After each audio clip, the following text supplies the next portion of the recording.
mengembangkan dirinya, melihat potensi bakat dan minatnya. Saatnya pembelajaran berpihak pada mereka. Kami guru belajar Nusantara, komitmen terjaga untuk membangun bangsa. Siapkan pendidikan yang terbaik, generasi Indonesia akan tetap jaya.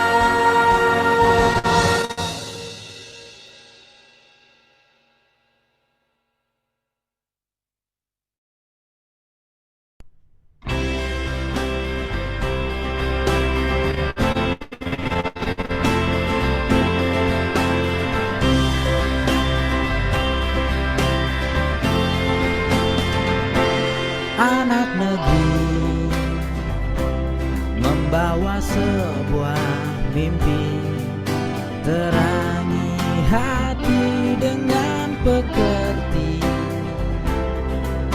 tempat tumpuan sebuah cita, hidupkan harapan di dalam jiwa.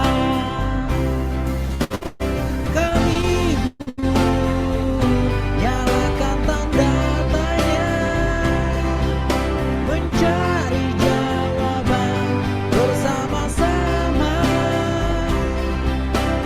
merdeka belajar dan berkarya untuk masa depan anak-anak bangsa.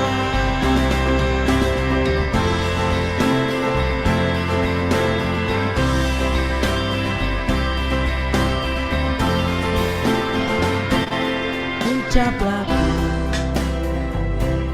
jadi keteladanan, mendidik haruslah melibatkan, membuka diri, selalu refleksi, menjadi pembelajar yang mandiri. Kami guru nyalakan tanda tanya, mencari jawaban bersama-sama, merdeka belajar dan berkarya untuk masa depan anak-anak bangsa.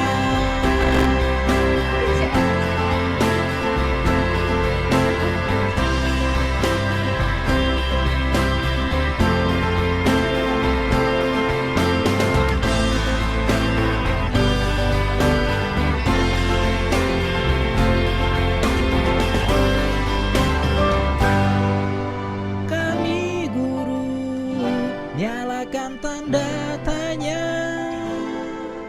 mencari jawaban bersama-sama, merdeka belajar dan berkarya untuk masa depan anak-anak bangsa. Merdeka belajar dan berkarya untuk masa depan anak-anak bangsa, untuk masa depan anak-anak bangsa, untuk masa depan anak-anak bangsa.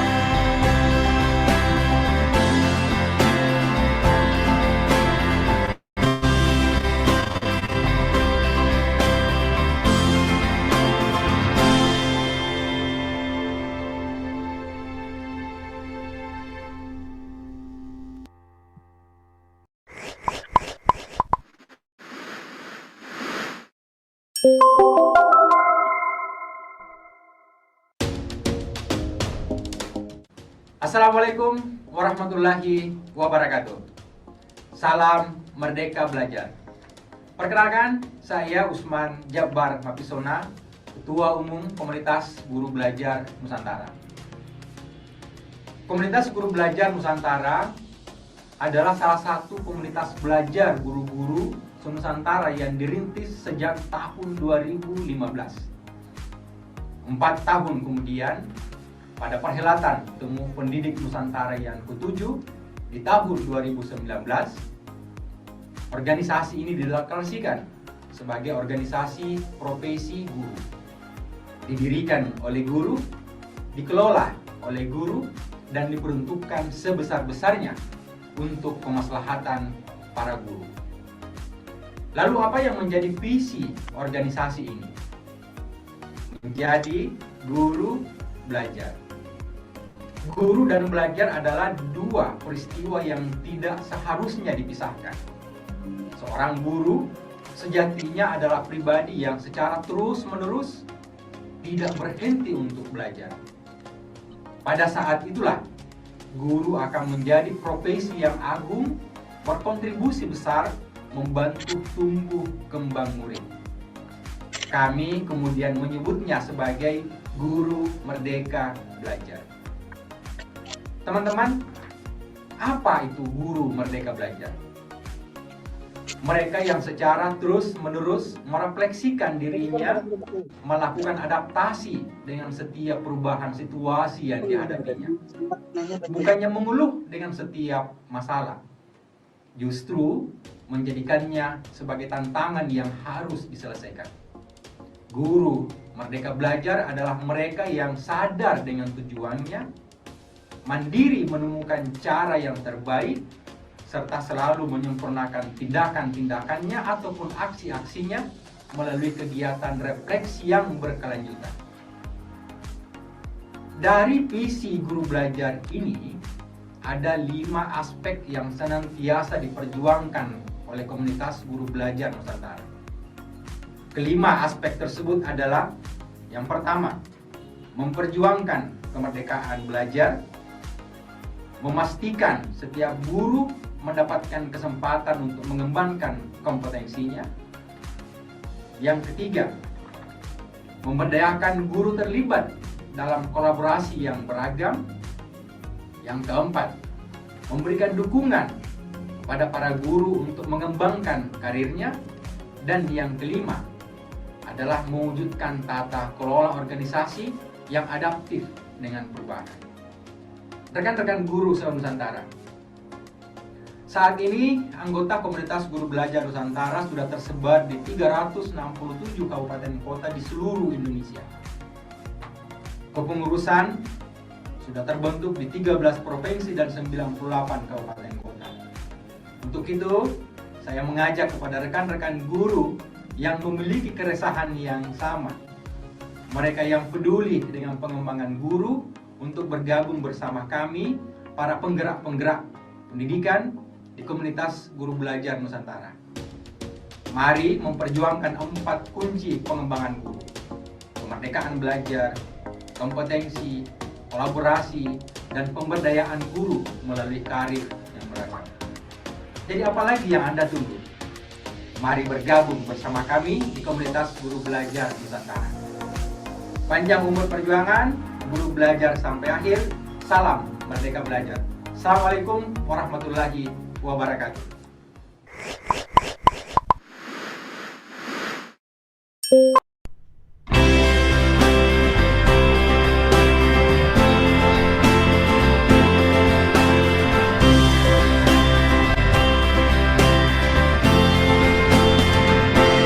Anak negeri membawa sebuah mimpi, terangi hati dengan pekerti,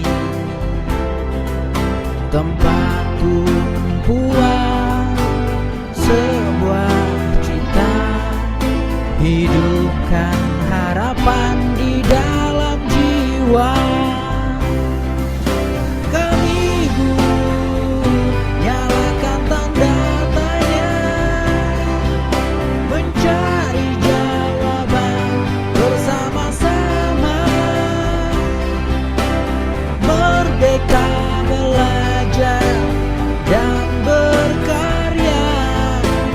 Masa depan anak-anak bangsa.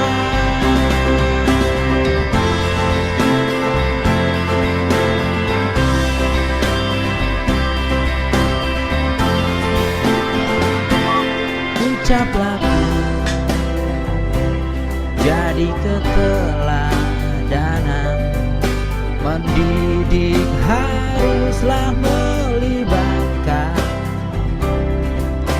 membuka diri, selalu refleksi, menjadi pembelajar yang mandiri. Kami guru, nyalakan tanda tanya, mencari jawaban bersama-sama, merdeka belajar dan berkarya untuk masa depan anak-anak bangsa.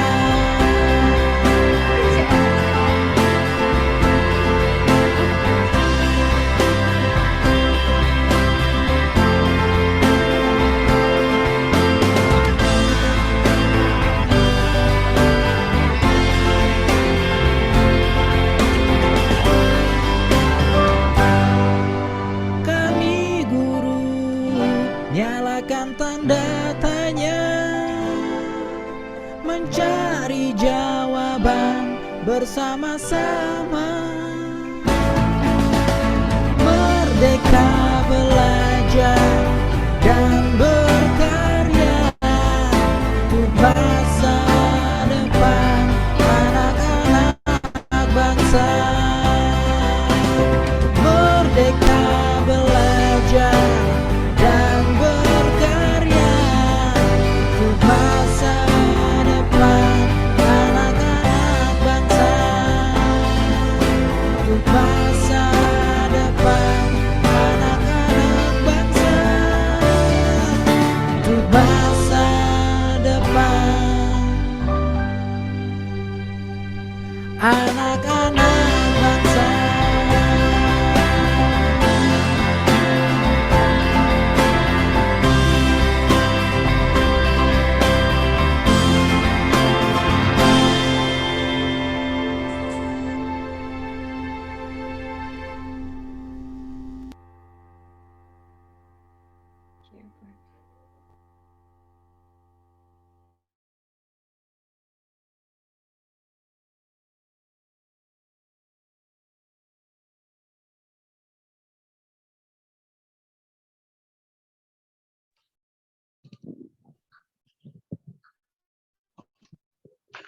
Selamat teman-teman.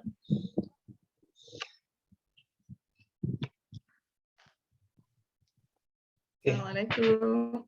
Waalaikumsalam, Bu Lisna. Pak Andi juga sudah sehat. Nah, Pak Andi sudah di sini. Maaf Mantap ya, nih, malam ini nih ada Pak Andi kan. reunian ceritanya nih ya. Iya. Oke, Apa kabar Pak Andi? Ini suara saya bisa didengar dengan jelas? Iya, jelas Pak Andi. Aman-aman.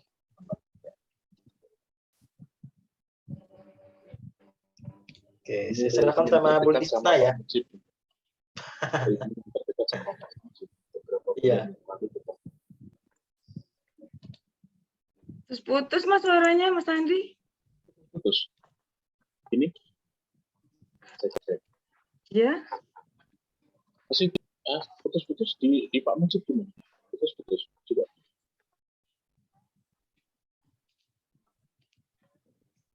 Putus-putus ya. Nah, Di saya sih, di saya.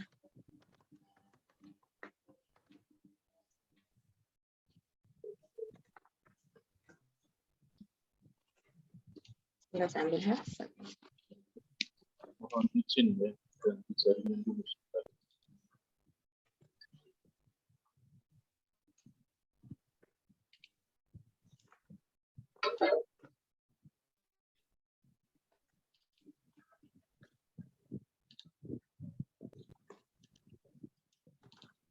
Oke.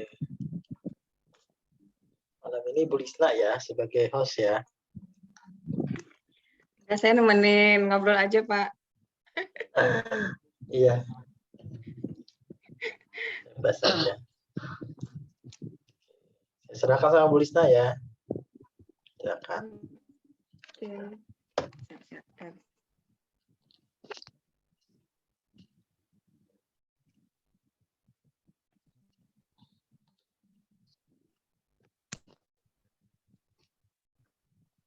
Kita mulai ya Pak Mujib ya. Oke, silakan. Bismillahirrahmanirrahim. Assalamualaikum warahmatullahi wabarakatuh. Waalaikumsalam warahmatullahi wabarakatuh.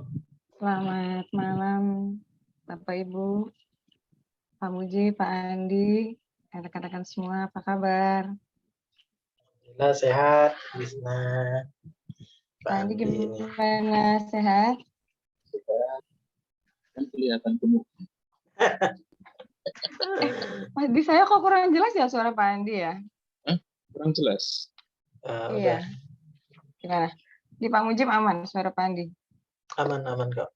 Ya, berarti jaringannya ganti-ganti itu. Oh iya benar sih. Artinya begitu ya. Baik. Oke teman-teman, Bapak Ibu semua, selamat datang di Temu Pendidik Daerah Kabupaten Tangerang.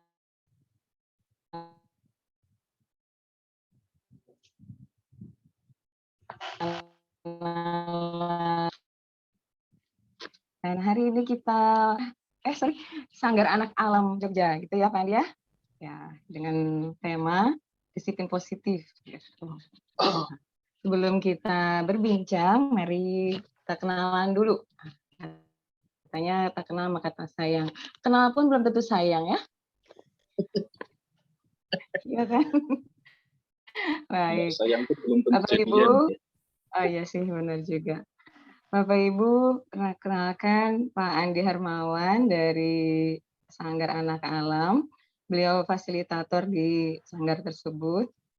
Kemudian banyak nih prestasi beliau, tapi saya nggak mau sebutin satu-satu ya, panjang nanti ceritanya.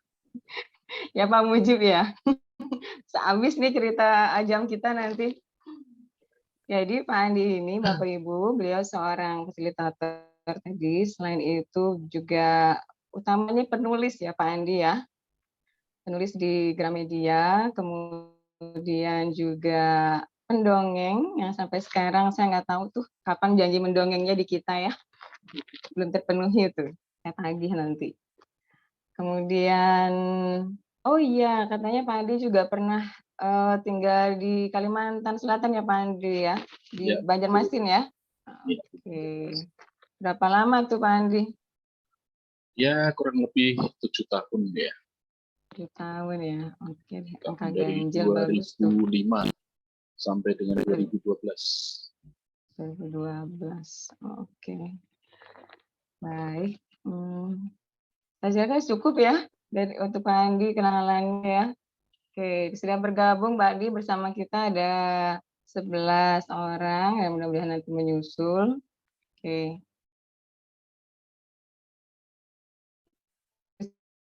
Ya. Oke, paparan materi dari Pak Andi, budaya positif, mendisiplinkan anak tanpa ancaman. Oke, Pak Andi, the room is yours. Baik. Terima kasih, Bu Lisna, Pak Mujib, dan teman-teman semuanya. Assalamualaikum warahmatullahi wabarakatuh. Salam sehat dan salam bahagia untuk kita semua.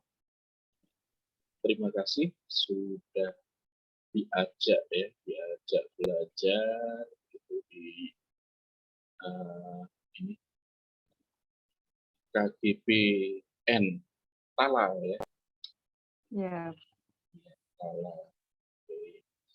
KGPN Tala dan ya ini reuni juga ya, reuni selain saya pernah bertemu dengan Krisna, bertemu Kak Mujib, dan juga ada ikatan emosional tersendiri karena saya pernah tinggal ya keliling Kalsel. Saya pernah tinggal di Kalsel cukup lama, jadi kalau ngomong bahasa Banjar aja masih bisa lah. Kawalah pandir bahasa Banjar. Tinggi, Mas. Ini saya tidak akan memaparkan materi, jadi saya hanya bercerita saja dengan apa yang saya alami sehari-hari. Oh, kurang jelas suara saya. Iya, Mas, kurang di saya juga kurang jelas ya. Tadi saya juga Kurang jelas. benar-benar. Bentar. Ini Itu apa? udah jelas sih. Ya, itu udah jelas benar. Oke. Yang tadi Oh ya, baik. Oke. Oh, suaranya terlalu pelan. Oke, let's rockin biar tambah kenceng ya. kayaknya harus nyanyi dulu deh, Mas.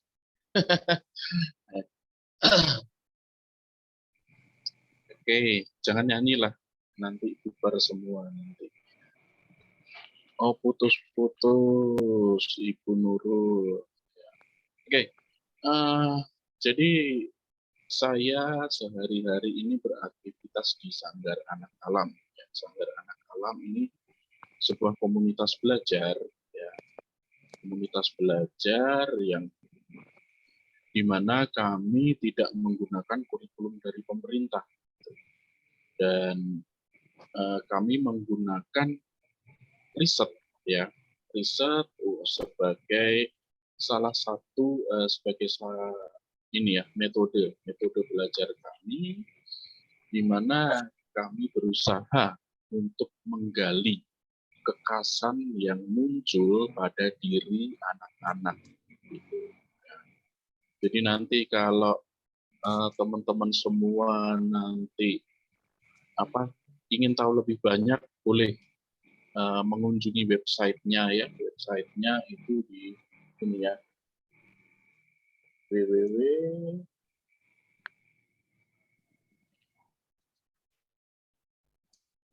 Nah, itu di kolom chat ya, websitenya, jadi bisa dilihat, bisa dikunjungi. Nah, itulah. Nah, mengapa kami tidak menggunakan kurikulum dari pemerintah? Ya.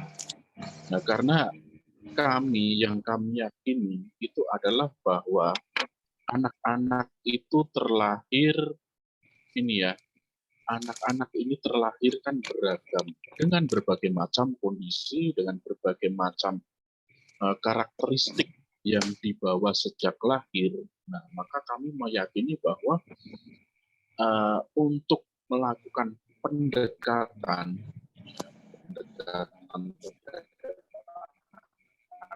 itu harus dilakukan secara khusus, termasuk cara belajar. Jadi yang adalah cara belajar. Nah, dari situ kami membangun segala sesuatu, membangun baik itu tentang peraturan, terus kemudian kami membangun ritme belajar kami itu selalu menggunakan kesepakatan. Ya. Jadi kesepakatan yang dibangun atas persetujuan bersama dari seluruh warga belajar. Nah, maka kalau seandainya nanti teman-teman ini berkesempatan mengunjungi kami, teman-teman bisa melihat bahwa setiap kelas itu mereka memiliki kesepakatan yang berbeda-beda, yang akan nanti kesepakatan itu dilakukan oleh seluruh warga kelas. Jadi bukan hanya anak-anak ya, tetapi juga fasilitator. Kami menyebutnya fasilitator, bukan guru, karena kami tidak transfer pengetahuan. Kami hanya membersamai anak-anak itu untuk menemukan jawaban sendiri atas atas keingintahuannya, begitu. Nah, sebenarnya ya kesepakatan ini merupakan alat ya yang paling mudah untuk menumbuhkan swadisiplin. Kami menyebutnya swadisiplin. Swadisiplin itu suatu kedisiplinan yang muncul dari dorongan diri ya akan kebutuhannya, bahwa aku perlu disiplin itu agar apa? Ya, untuk mencapai apa? Nah, jadi membangun itu, ya, membangun swadisiplin itu ya supaya setiap warga belajar ini bisa memahami dan menyadari tujuan dari kesepakatan bersama ini apa, kesepakatan ini dibangun untuk apa. Nah, ini seperti juga yang saya pelajari ya sedang saya riset di bukunya Ki Hajar Dewantoro yang ditulis oleh Ki Hajar Dewantoro itu tentang buku pendidikan 1 di halaman 399 ya, mengenai paham ketertiban, perintah dan paksaan ya. Ketertiban, perintah dan paksaan. Ini Ki Hajar ini menuliskan ya bahwa ganjaran dan hukuman itu diberikan untuk menjaga ya, jangan sampai anak biasa bertenaga hanya kalau ada ganjaran, hanya kalau ada keuntungan, hanya kalau ada reward ya. Jangan sampai anak itu melakukan sesuatu atau melakukan swadisiplin itu ketika dia nanti diiming-imingi oleh suatu reward begitu ya. Nah, ini yang menjadi catatan penting bahwa sebenarnya apa yang perlu ditanamkan itu adalah bagaimana menumbuhkan kesadaran untuk mengetahui pentingnya, seperti apa pentingnya swadisiplin itu. Nah, meskipun sebenarnya kalau kita berbicara tentang hal ini mengenai swadisiplin ataupun disiplin positif, itu tentunya juga memiliki banyak tantangan. Bukan berarti terus meskipun kami menerapkan kesepakatan dan konsekuensi itu bukan berarti terus kemudian hal itu berjalan mulus begitu saja. Kami pun juga memiliki banyak tantangan. Nah, kembali lagi kalau ada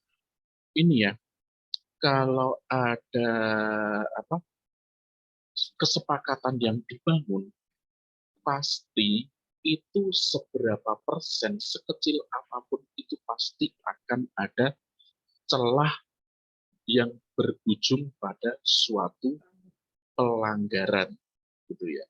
Nah, suatu pelanggaran itu pasti dimanapun itu ada. Nah, tetapi bagaimanapun juga untuk penelusuran ke sana, untuk menyelesaikan suatu pelanggaran itu, apa yang harus digunakan itu adalah kami kembalikan pada tentang pentingnya sebab akibatnya. Jadi hal yang sudah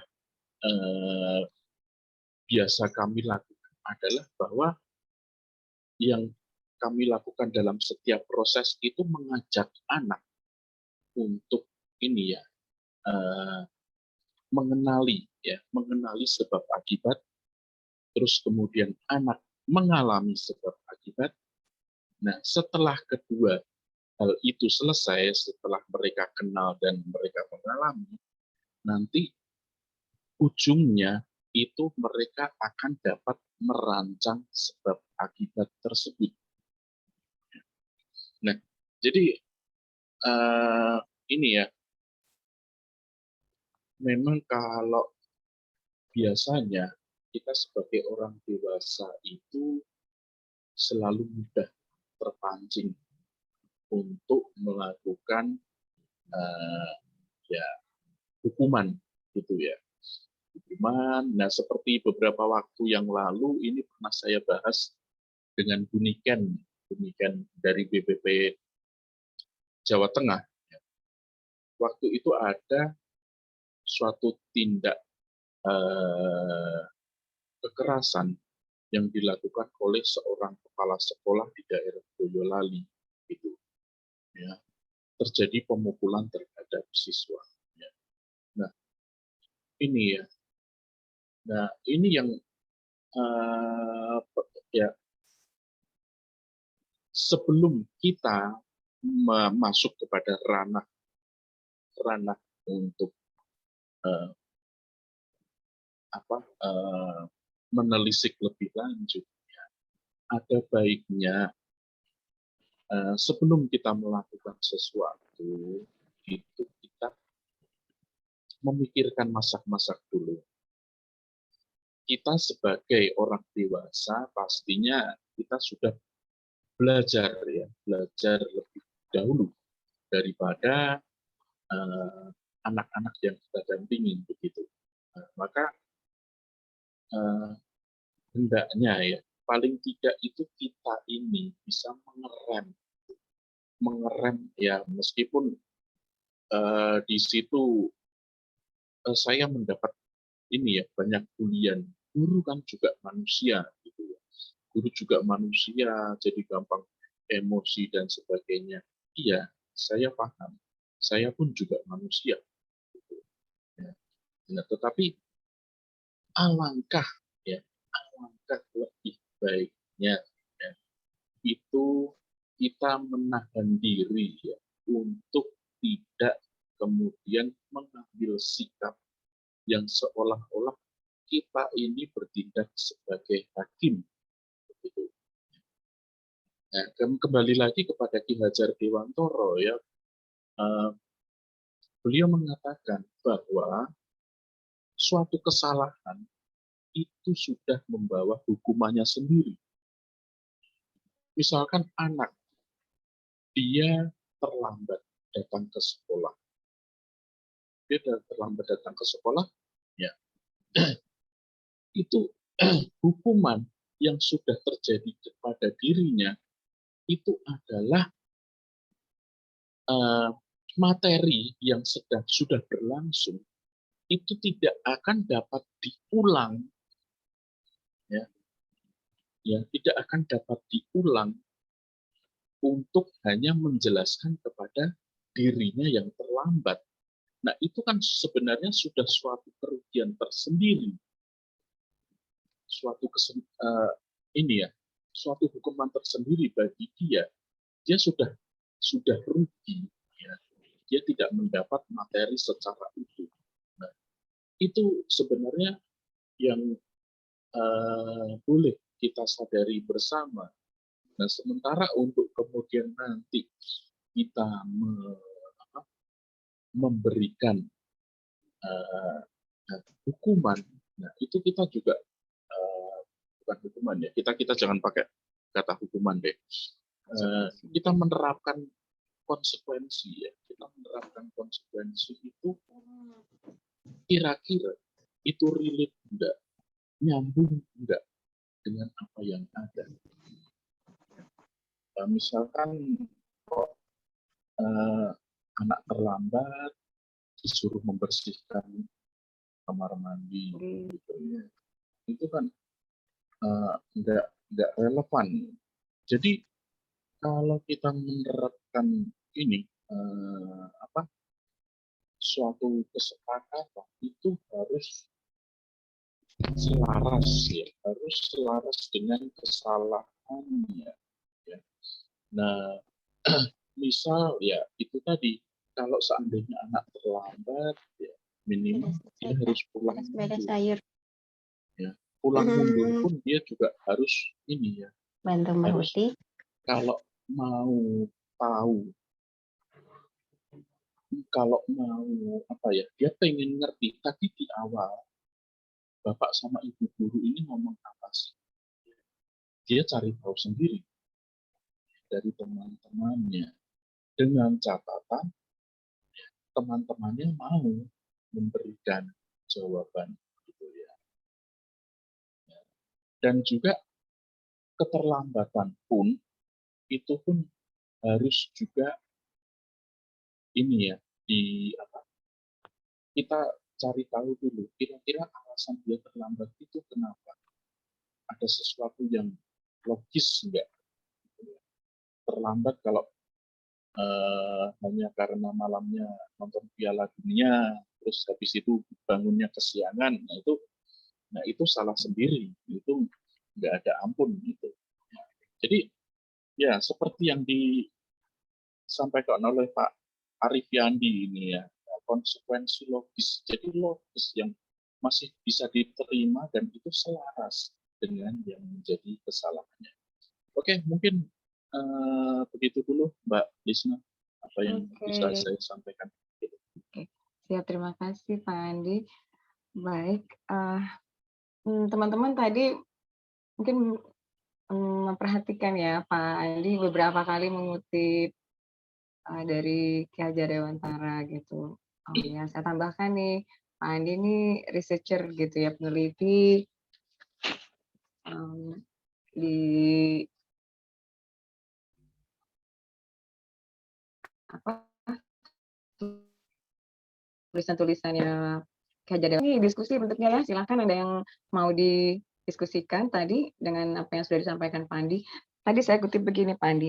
Nah, bagaimana nih menumbuhkan kesadaran swadisiplin itu di sekolah alam tuh gimana? Tadi kan Pak Andi bilang kita ada kesepakatan kelas yang berbeda-beda gitu. Di sana tuh ada nggak sih Pak yang apa ya, keseluruhan peraturan sekolah gitu berarti nggak ada gitu ya? Ya gini, peraturan sekolah Secara umum itu, gitu maksudnya, ya, ada nggak? ini bukan peraturan. Ya, secara umum itu ada kesepakatan yang kami bangun. Itu menjadi pilar besar bagi kami, yaitu kesepakatannya adalah jaga diri, jaga teman, dan juga jaga lingkungan. Itu tiga pilar yang menjadi kesepakatan umum secara keseluruhan di kami. Nah, sementara untuk khusus ya itu nanti diolah sendiri, per unit, per kelas begitu ya, per kelas. Nah kemudian konsekuensinya pun juga dibicarakan bersama, karena ya kembali lagi ya kalau kita menghidupi nilai-nilai dari leluhur itu kan, bangsa kita ini kan mengedepankan musyawarah secara mufakat gitu. Nah, maka hal itu pun juga diterapkan ya untuk anak-anak ini sedini mungkin. Jadi ya semacam itu yang kami lakukan. Baik. Saya penasaran nih. Tadi kan mereka diajak mengenali gitu ya, mengalami dari pelanggaran kalau mereka melakukan kesalahan. Nah, apakah mereka dikasih semacam jurnal gitu atau menilai diri sendiri gitu? Misalnya mereka melakukan kesalahan nih, jadi mereka pinpointing sendiri, oh saya sudah melanggar kesepakatan yang dibuat oleh kelas gitu. Terus jadi mencatat sendiri gitu, ada gitu nggak Pak? Ya, jurnal itu memang ini menjadi salah satu aktivitas pokok yang kami lakukan ya. Jadi sejak awal ya anak-anak itu secara selain jurnal sebagai dokumentasi risetnya, juga jurnal harian sesuai dengan apa kondisi-kondisi yang terjadi pada saat itu. Nah, dan itu pun kami fasilitator juga setiap hari membuat jurnal. Ya. Karena perlunya apa? Jurnal itu menjadi bahan review dan juga refleksi kami ya, setiap hari. Jadi kemudian nanti untuk evaluasi semester kami ada namanya review dan juga refleksi dari fasilitator itu untuk untuk menggali lagi kira-kira apa yang sudah dan apa yang masih kurang. kemudian juga untuk anak-anak sendiri itu juga bahkan evaluasi dari diri mereka, bahkan refleksi. Nah, biasanya hal itu kemudian terungkap pada saat kayak gini. Kami kan tiap semester kami tidak ada yang namanya ulangan umum, Nggak ada ya? semester itu nggak ada. Oke. Jadi yang ada anak-anak itu presentasi dari hasil belajarnya. Oke. Nah, di presentasi itu biasanya muncul kemudian, oh ini kok risetku ini tidak sesuai dengan perencanaan. Nah, ini ternyata karena ya ada muncul ya list-listnya muncul karena ternyata bahan yang dipakai tidak sesuai, sampai dengan malas pun juga terungkap dari situ. Ya. Oke. Nah, sebenarnya bukan pada ini ya untuk mengevaluasi kekurangan-kekurangan ini, tetapi ada suatu nilai kejujuran yang disampaikan di situ.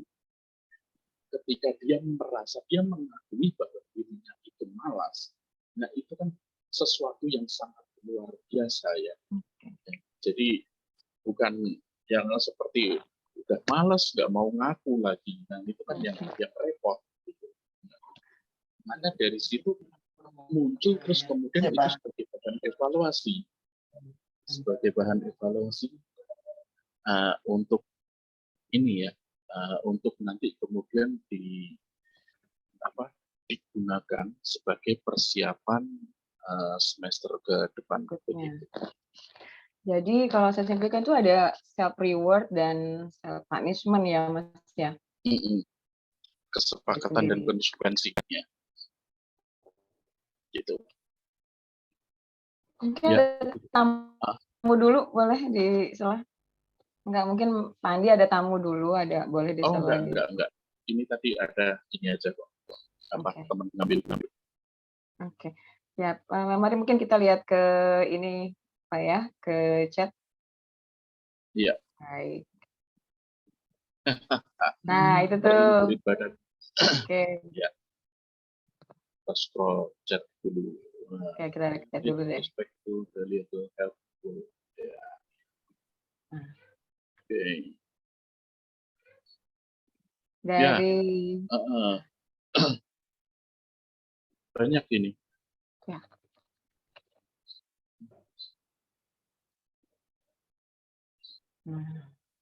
Nah, ini ya dari beberapa catatan di kolom chat ini ya sebenarnya kalau kita ngomongin kembali lagi, kita ngomongin tentang budaya ya. Jadi budaya itu kan sesuatu yang dilakukan secara berulang-ulang gitu ya. Cara hidup yang berkembang ya, kemudian atau dimiliki oleh seseorang atau sekelompok orang. Nah, kemudian budaya itu diwariskan. Nah, berarti kita sudah bisa membaca ya. Kalau si A, si B, si C ini dia kalau kita bilang kelakuannya seperti ini. Ya. Nah, ini warisan dari siapa coba? Guru dong. Warisan dari siapa coba? Nah,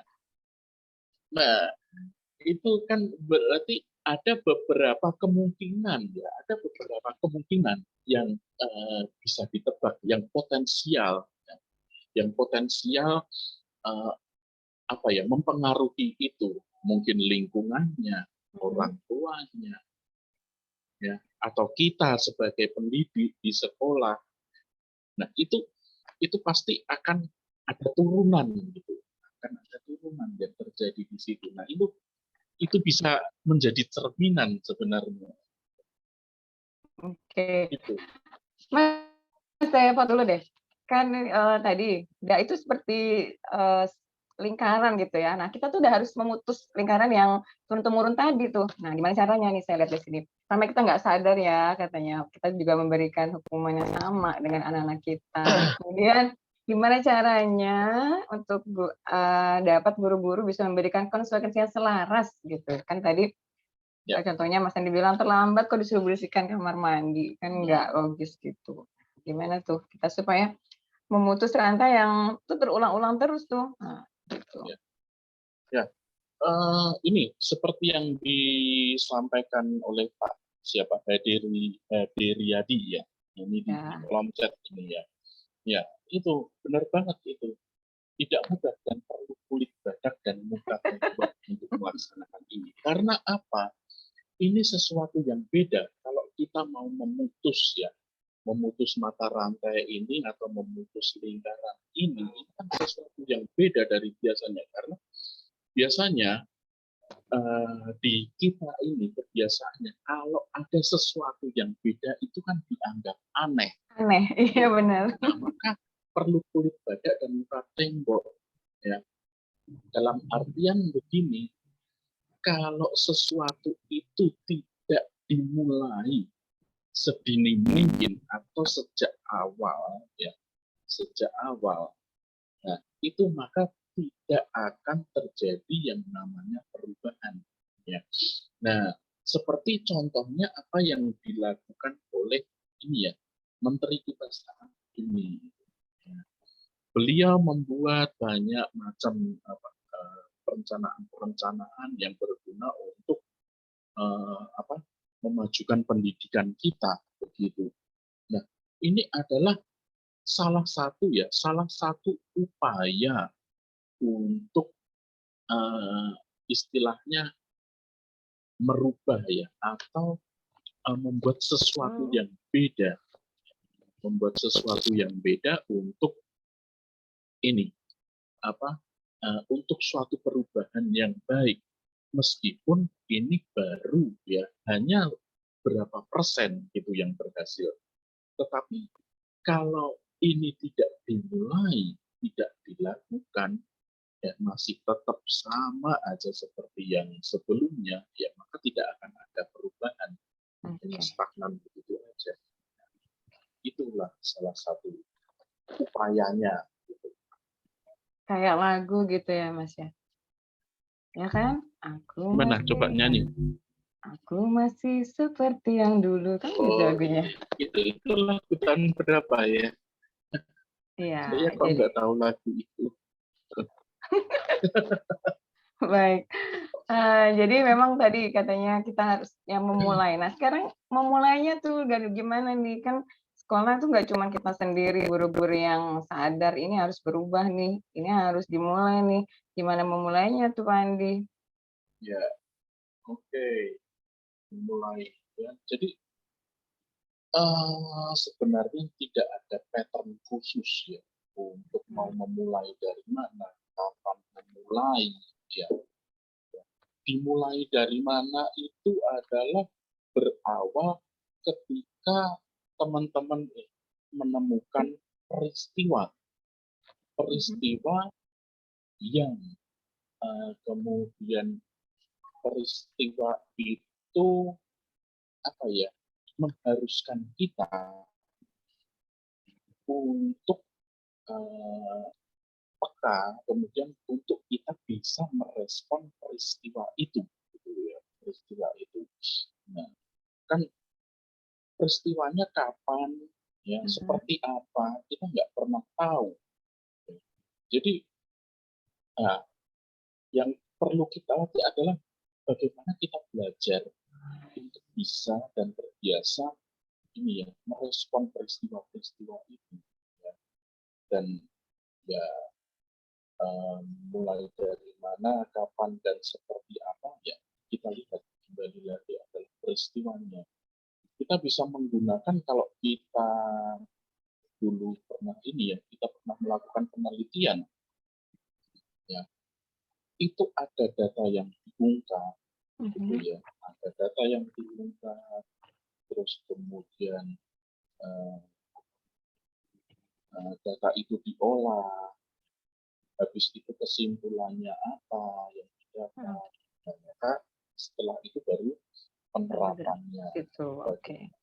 Nah, semacam itu, karena kalau kita ngomong tips dan trik ya, ini kan kebutuhan kita berbeda-beda gitu ya. Kebutuhan kita beragam, peristiwanya juga beragam.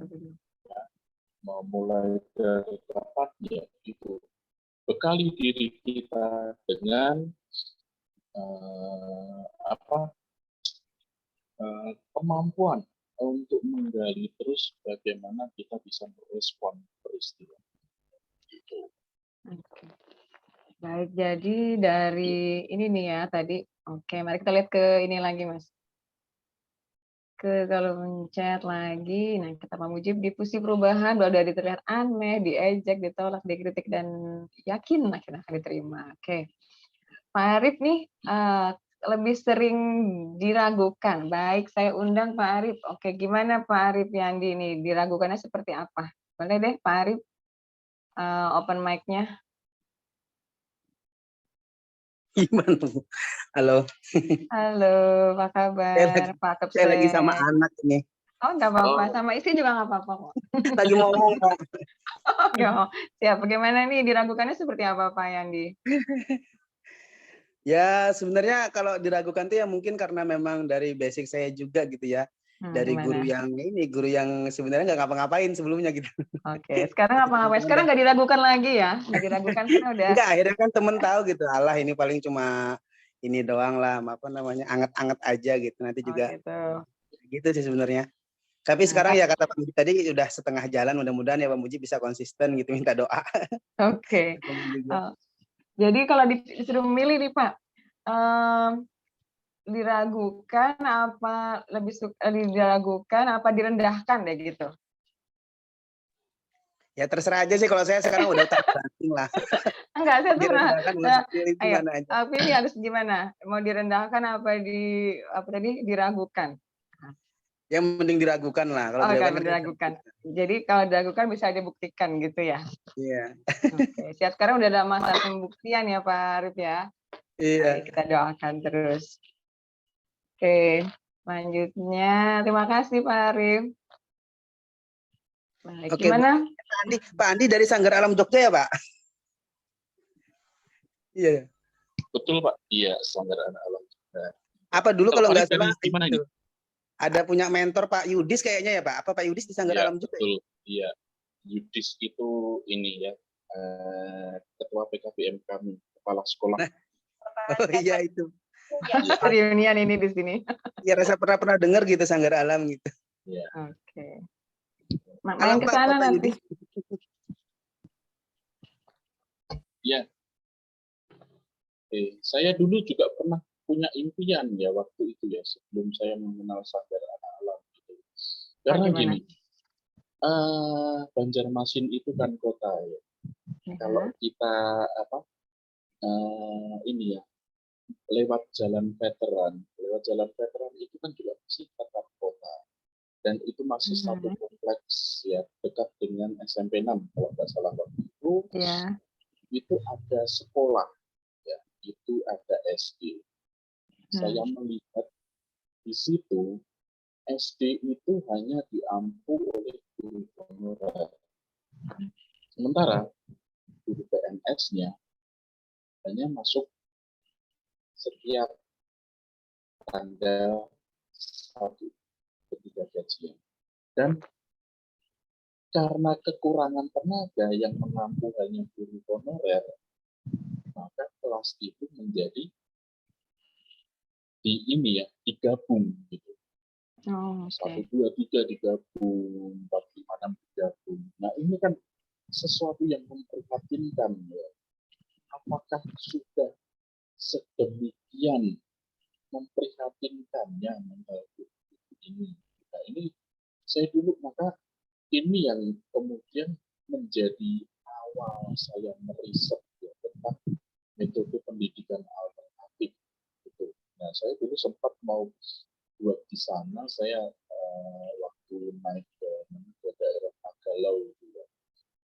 Ke Magalau itu bagaimana di sana di mereka yang sudah Pegunungan Meratus itu mereka punya alam yang begitu kaya gitu ya. Kalau seandainya itu digunakan sebagai bahan belajar, tidak akan habis gitu.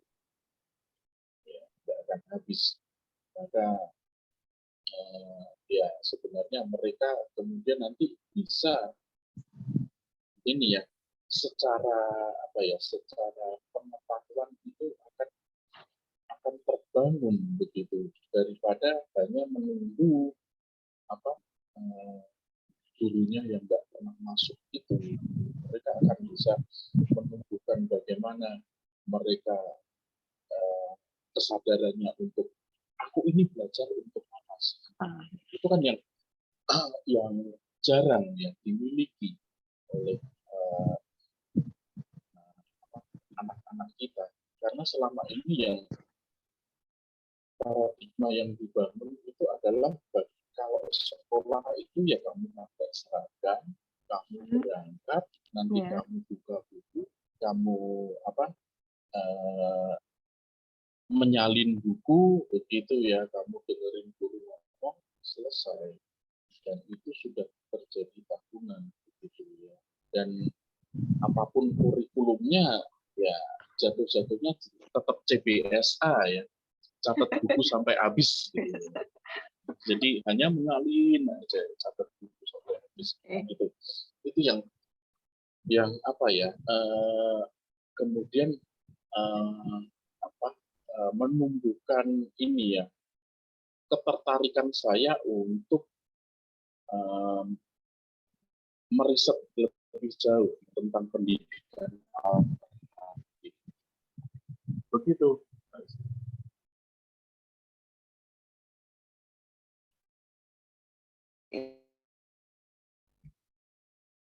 Itu masih banyak gitu ya dari pendidikan kita ini yang harus dibenahi ya Pak Andi ya, dari kesadaran tujuan untuk belajar itu apa dari anak sendiri itu kayaknya belum tumbuh itu ya. Soalnya datang ke sekolah itu guru transfer ilmu, murid dapat ilmu, udah gitu ulangan, udah dapat nilai cukup gitu.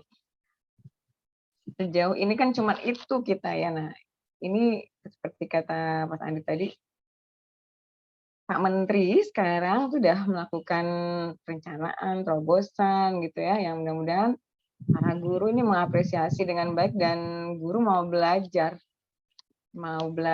gitu ya. Salah satunya kita beri ruang di komunitas guru belajar ini ya. Jadi saya mau ini sedikit ya. Kalau guru belajar ini bukan orang-orang yang pinter. Jadi tadi ada diskusi di kelas, di sekolah gitu ya, Pak Andi. Aduh, kayaknya pengen keluar aja dari KGBN gitu. Kenapa? Saya bilang. Itu loh orang-orang pinter di situ. Loh, emang ibu nggak mau pinter? Enggak, katanya. Itu kayaknya gimana berada di sini. Nah, sebenarnya ini nih salah satu penyakitnya guru ya, Pak Andi, Pak Mujib. Takut gitu, takut berada di orang pintar itu kayaknya gimana, kayak mau bersaing atau gimana gitu. Padahal kan kita di sini belajar gitu. Itu sih yang bukan dengan guru itu kayaknya masih yang maunya seperti bagaimana mereka jadi murid dulu. Jadi mantan murid jadi guru, murid harus kayak guru yang seperti dulu gitu, murid yang seperti dulu gitu. Ini nih ya kan ya. Jadi istilah mantan murid harusnya kayak murid harus belajar, tapi gurunya tuh nggak mau belajar gitu. Nah, itu tuh yang kita harus putus juga rantai-rantai seperti itu. Sering kan kita dengar susah disuruh belajar. Batin saya, gurunya mau belajar nggak gitu kan? Itu sih. Ya, makanya luar biasa ini Kalsel ini majunya pesat sekali ya. Pak Mujib gerak cepat, terus tiap kabupaten ini sudah muncul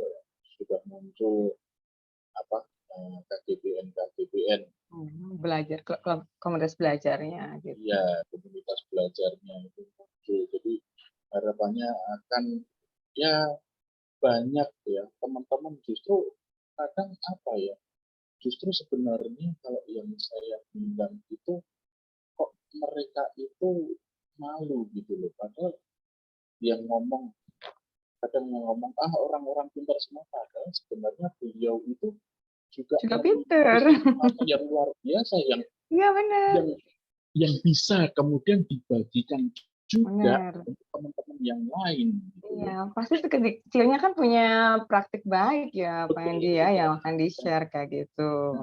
Dan Nah. itulah yang apa ya, kemudian kalau saya bilang Indonesia itu ya itu. Indonesia kan kaya akan keberagaman. Teman-teman kaya akan potensi masing-masing yang bisa saling melengkapi gitu ya. Nah, itu kan yang membuat kita kaya itu kan di situ, karena beragamnya ini ya, kebisaan yang kita miliki. Ya, betul setuju gitu. Sebenarnya itu komunitas itu bukan orang pintar, tapi komunitas itu untuk berbagi, itu loh yang belum mindsetnya itu belum. Iya ya, Pak Mujib diundang ngobrol nih, silakan. Oke, terima kasih Krisna, Pak Andi. Udah seru nih ya cerita Pak Andi. Saya selalu kalau ngobrol sama Pak Andi asik gitu, beberapa kali ngobrol ya. Kemarin juga sempat ngisi di DPD KGBN, asik tuh cerita Pak Andi. Dan saya juga pertama kenal salam itu dari Pak Andi sih, dari Pak Andi. Ini ada salam nih, sekolahnya sangat unik ya. Sekolahnya hanya nggak ada guru ya, itu nggak ada guru, tapi murid itu bisa belajar sendiri tanpa ada guru gitu Pak. Mana mungkin gitu ya, saya mikirnya di sini kalau nggak ada guru tuh murid tuh pada macam-macam, nggak belajar. Iya benar. Pada main-main, bahkan ada yang berkelahi gitu ya. Iya, ada yang kalau nggak ada guru ini, kalau ada guru saya nggak mungkin nggak ya belajar gitu, bahkan bisa disiplin sendiri. Kayaknya rasa nggak mungkin gitu mikirnya gitu, nggak pernah ketemu sekolah kayak gitu ya, sekolah yang nggak ada guru tapi bisa disiplin muridnya gitu. Ini adalah, tapi begitu lama-lama kenal ya, lihat-lihat intip-intip di websitenya, betul nih kayaknya ini, bahkan ini metode riset yang Pak Andi kemarin sering sempat juga cerita sama saya, ngajarin anak dengan cara riset. Anak bisa ngeriset ya. Bayangan saya itu riset itu hanya bisa dilakukan oleh mahasiswa gitu ya. Iya betul Pak. Mana mungkin anak SD, anak SMP disuruh melakukan riset. Ya, begitu. Tapi begitu saya coba dari cerita Pak Andi Bu, betul. Senang mereka melakukan riset. Soalnya riset itu bisa dilakukan secara sederhana. Anak-anak tuh bisa disuruh ngelihat orang tuanya bikin gula merah, bertanya sama orang tua gimana caranya bikin gula merah, itu sudah termasuk riset. Dan mereka senang itu melakukan, dan mereka tanpa ada guru bisa mereka belajar dengan cara seperti itu. Ini luar biasa nih. Tentunya dari cerita Pak Andi. Dan untuk membangun disiplin ini tentunya betul ya, itu nggak bisa dengan cara ini yang dengan cara yang mungkin sering saya lakukan juga sebelumnya. Saya dulu juga sering menghukum murid, bahkan berjemur, berdiri di depan kelas, push up, berlari. Saya marah-marahi gitu. Saya mikirnya gitu, dimarahi aja tetap nggak disiplin, apalagi kalau dibiarkan gitu ya. Saya mikirnya gitu, dimarahi aja udah banyak ini yang macam-macam muridnya, banyak yang nggak bisa diatur, apalagi kalau disuruh ngerjain sendiri gitu, mikirnya gitu. Tapi setelah kenal dengan cara disiplin positif ini, tentunya ini ya, ini sesuatu yang mungkin saya merasakan sesuatu apa yang saya cari sebenarnya. Artinya anak-anak mampu gitu, dibikin sadar, dibikin bertanggung jawab atas dirinya kalau kita percaya gitu ya. Artinya anak-anak ini kalau kita percaya sebenarnya mereka mampu. Biarkan saja mereka menemukan kesalahan sendiri. Seperti yang dikatakan Pak Andi tadi, kesalahan itu mungkin dari otonya hukuman. Artinya anak itu sudah menerima hukuman dari kesalahannya. Kesalahannya itu sudah menjadi hukuman baginya, karena dia mungkin ada perasaan malu di situ karena telah berbuat salah, ada perasaan minder. Kalau sudah merasa seperti itu, ditambah lagi hukuman luar, itu mungkin membuat dia namanya putus asa dan membuat dia menderita belajar kalau bahasanya Pak. Benar-benar. Nah, jadi bayangannya anak-anak ini belajar itu nggak enak, belajar itu selalu dimarahi guru, Tertekan belajar gitu itu ya, disuruh tertekan, nggak merdeka. nggak merdeka, belajar itu selalu disuruh-suruh guru, belajar itu selalu diberi tugas guru yang berat-berat gitu, bayangan anak gitu ya. Tapi begitu dibangun belajar ini atas apa namanya, atas dari dalam dirinya, atas karena kebutuhan dia, tentunya dia merasa kebahagiaan belajar di situ. Dia tidak merasakan penderitaan belajar lagi di situ, karena dia tidak ada kontrol dari orang lain. Dia melakukan sendiri tanpa disuruh, dia melakukan sendiri. Dan saya melihat itu. Dan ketika awal saya mencoba juga, mungkin teman-teman tadi merasa betul ya, awal saya mencoba karena ini suatu paradigma ya, paradigma perubahan yang dulu kita pembelajarannya hampir seperti itu. Guru ini ada suatu kuasa penuh di kelas gitu.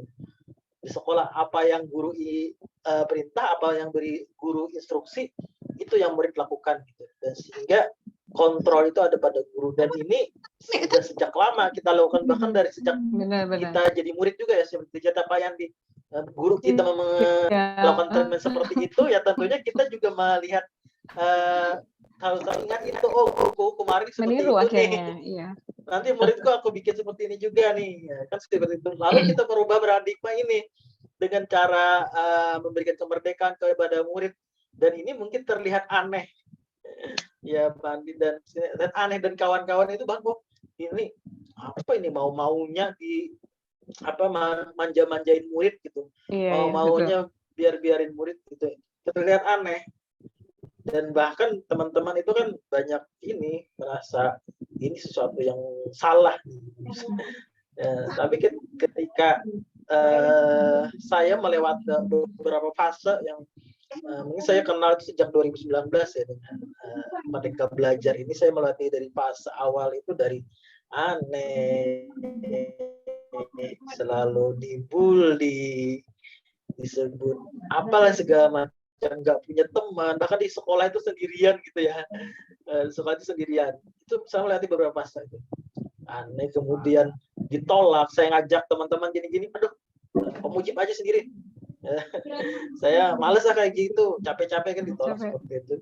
Lalu kemudian dikritik gitu, banyak kritik gitu kepada saya segala macam. Tapi ketika praktik-praktik yang ternyata berhasil gitu ya, artinya murid-murid yang sudah yang saya merdekakan gitu, mereka senang dan membuat karya yang luar biasa. Mereka mampu membuat karya yang mungkin apa namanya, di luar perkiraan, dan banyak murid nggak bisa melakukan itu, tapi melihat karya itu jadi kritik-kritik yang masuk, penolakan itu berubah menjadi apa namanya, mereka menerima dan banyak bertanya kepada kita, Bang Mujib, gimana bisa kayak gitu, cerita dong, ajarin dong kami dong, gimana bisa bikin murid seperti itu. Gimana tekniknya, tipsnya seperti apa. Nah itu ketika teman-teman banyak bertanya, minta tips kepada kita, itu adalah fase saat kita diterima, dan itu memang tidak mudah ya, dan ini perlu konsistensi kita untuk itu. Nah, mungkin itu Bu Lista dan Pak Andi. Oke, baik, saya highlight dulu ya dari Pak Mujib, ini ada kepercayaan gitu ya ke siswa, dan ini Pak Mujib, Pak Andi, kata-kata merdeka ini identik kita tuh terjajah gitu. Mungkin harus dibedakan ya dari merdeka, independence dengan freedom gitu. Nah itu karena kita itu udah terjajah lama, kemudian merdeka gitu ya. Istilah merdeka itu jadi diartikan blas-blas gitu, bablas deh akhirnya. Itu yang pernah saya dengar dulu setelah pulang dari TPN. Jadi anak-anak bebas dong Bu, gini. Nah itu yang padahal maksudnya merdeka itu bukan freedom gitu kan, bukan kebebasan, bukan ya gitu ya Pak Mujib ya. Kalau dari istilah merdeka independence itu beda dengan freedom itu ya. Gitu. Oke Pak Andi, gimana nih kepercayaan pada siswa? Pastinya di sekolah anak alam itu fasilitatornya memberikan kepercayaan penuh, walaupun tadi kata Mas Andi tuh ada tantangan-tantangannya dan juga ada pelanggaran pun pasti ada, karena mereka juga manusia gitu kan ya. Oke, siap. Gimana Mas Andi? Iya, jadi gini ya, memang ya karena bagaimanapun pendidikan ini kan berkembang secara natural dan juga dinamis. Ya. Benar. Secara natural itu sesuai dengan kodrat, ya, sesuai dengan kodrat tumbuh kembangnya si anak itu. Nah, dalam ini ya, dalam apa pelaksanaannya, dalam pelaksanaannya ini kan kita akan bertemu banyak sekali peristiwa. Ya. Misalkan ketika ada si anak itu sudah membuat suatu perencanaan itu tidak perencanaan itu yang membuat tidak mulus itu karena nanti pada perjalanannya dia akan ketemu dengan sesuatu yang lain. Gitu ya, sesuatu yang lain. Nah, mungkin kalau di sekolah yang lain itu dianggap, nah ini sebagai suatu keteledoran. Tetapi bagi kami itu juga bagian dari proses. Karena ketika sesuatu itu kemudian kembali lagi tidak digali value-nya, tidak digali nilai apa yang membuat kemudian dia tidak mulus sampai dengan menjalankan perencanaan itu. Kalau itu tidak digali, maka itu akan ya yang kita sebut sebagai keteledoran itu dan juga udah disimpulkan macam-macam. Tetapi kalau kita bisa menggali itu kan bagian dari proses belajar. Nah, sementara ya itu tadi yang namanya anak-anak itu kan ya itu tadi ada malasnya, terus kemudian dia merasa bosan ya, dengan rutinitas yang dilakukan. Gini, dia pengen mencoba yang lain. Nah, itu kan dinamika itu akan selalu muncul begitu ya. Akan selalu muncul. Tetapi bagaimanapun ketika kita sudah menyadari bahwa dari mulai kita buka mata sampai dengan nanti kita ini ya, kita istirahat itu adalah bagian dari proses belajar yang berlangsung. Maka itu tidak akan menjadi masalah gitu. Jadi bagaimana kemudian ketika ada ya kalau kita bilang itu apa ya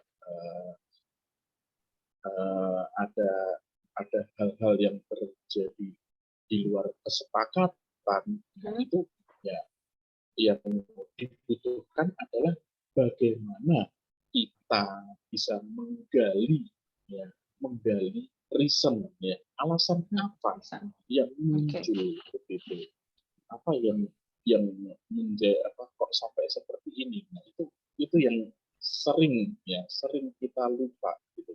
Karena begitu datanya muncul ya, tidak ada tidak ada olah data, langsung disimpulkan biasanya yang terjadi. Jadi rantainya itu diputus. Nah, itu yang sering terjadi. Gitu. Sepihak gitu ya Pak Andi ya? Iya. Nah, kita ke ini Pak Andi, ke chat ini katanya, wah menarik nih, bagaimana belajar tanpa guru nih ke Salam nih ya, sekolah alam nih. Bagaimana belajar tanpa guru atau lebih tepatnya tidak terlalu tergantung pada guru. Jadi ya dibilang lagi tadi Pak Driyadi ini di sekolah alam tuh nggak ada guru tapi fasilitator gitu Mas ya.